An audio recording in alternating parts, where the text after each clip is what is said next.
Bueno, ahora vamos a confirmar, a reconfirmar los conocimientos, pero ahora vamos a aplicar las características próximas a los nominales de cada elemento.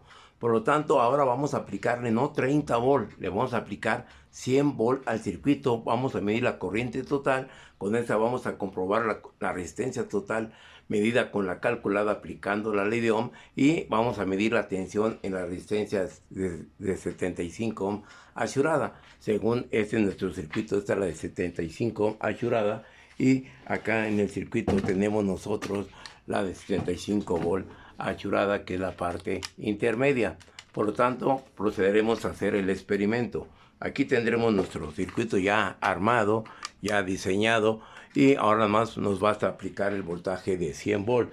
Energizamos y tenemos allá en nuestro voltmetro, ¿sí? Y al final ahí tengo una tensión de 101 volt, y la corriente total es de 1.03, y la tensión en la resistencia de 75 es 25.6.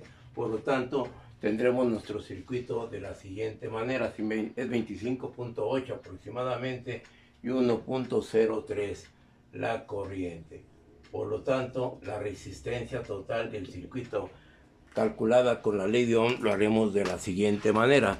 Por lo tanto, tenemos nuestro circuito, tengo la tensión de 100 y la corriente de 1.03. Entonces será 100 ley de Ohm entre 1.03, y esta resistencia nos va a dar aproximadamente un valor de 100 entre 1.03, nos da un valor de resistencia de 97 ohm, que es la que calculamos anteriormente y la medimos, y la tensión tendremos de 25.8. Vamos a medir la corriente en las de 75 asurada para poder comprobar la tensión ahí. Lo procederemos en nuestro circuito, ¿sí? Tendremos nuestra resistencia, la corriente, y tenemos acercamiento de todo el pizarrón. Ahora vamos a medir la corriente en la de 75. Entonces, ahora ya conectamos el ampérmetro en la de 75, energizamos nuestra fuente. Observen, no tengo corriente total, no, tengo las características de tensión cero, energizamos, y tengo ya mi tensión aproximadamente hacemos un acercamiento aproximadamente los 100, vamos a darle los 100 volt. Aquí estoy ajustando mi fuente y aproximadamente tengo los 100 volt. Tengo una tensión de 1.02. Tengo aquí la corriente en la resistencia de 75 de puntos 33. Por lo tanto, procederemos a nuestro circuito teórico aplicando la ley de Ohm.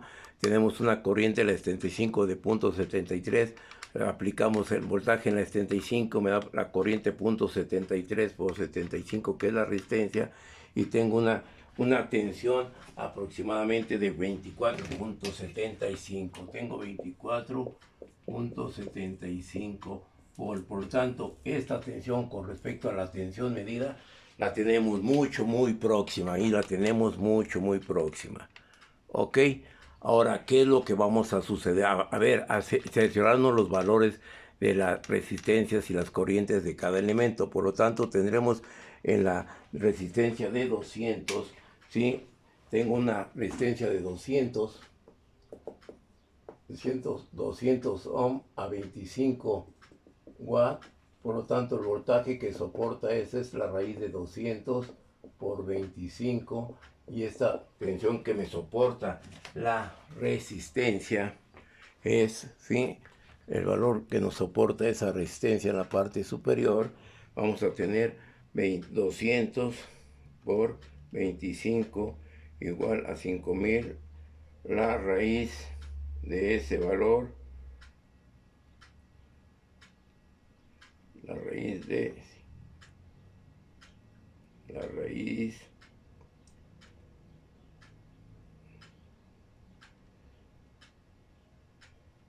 tenemos,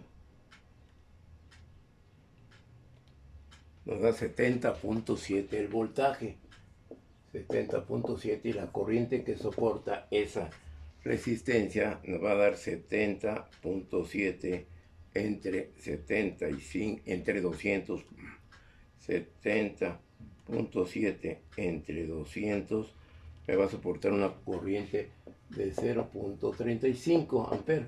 Vamos a checar el voltaje en la resistencia de 200, por lo tanto vamos a hacerlo experimental. Ahora energizamos nuestro circuito, le estamos aplicando los 100 volts, ¿sí? Aproximadamente le bajamos aquí poquito, mínimamente los 100 volts, la corriente de 1.1, 1.01, 2 o 3, y aquí yo tengo la tensión de 86.7 en la resistencia de 200. Yo tengo una tensión en la de 200 de 87 o casi 88 volts. Por lo tanto, si yo le aplico esa tensión a esa fuente, a ese circuito, voy a tener las características de que me soporta 70.7 y está midiendo ahorita ahí el voltmetro de 88. Me estoy pasando aproximadamente 10, 12, 15 volts. Por lo tanto, este voltaje de 100 hay que disminuirlo, ¿sí? Para que no sobrecalentar la resistencia de mínimo esa resistencia de 200. Y ahí tenemos las características de nuestro circuito. Cabe hacer mención, porque se nos van esas circunstancias. Si yo quiero medir tensión con el voltmetro, las terminales, ¿sí? Debe ser el común y el B ohms y la tensión de corriente directa en la escala de 200. Si voy a medir corriente en el circuito, ¿sí? Mayores de miliamperes, tengo que conectar esta perilla la debo conectar en corriente directa en 20 amperes y esta terminal irá al común y esta irá a la de 20 amperes. Hay que tener mucho cuidado con ese cuando utilicemos los instrumentos de medición. Ahora vamos a proceder a hacer el cálculo teórico de este experimento.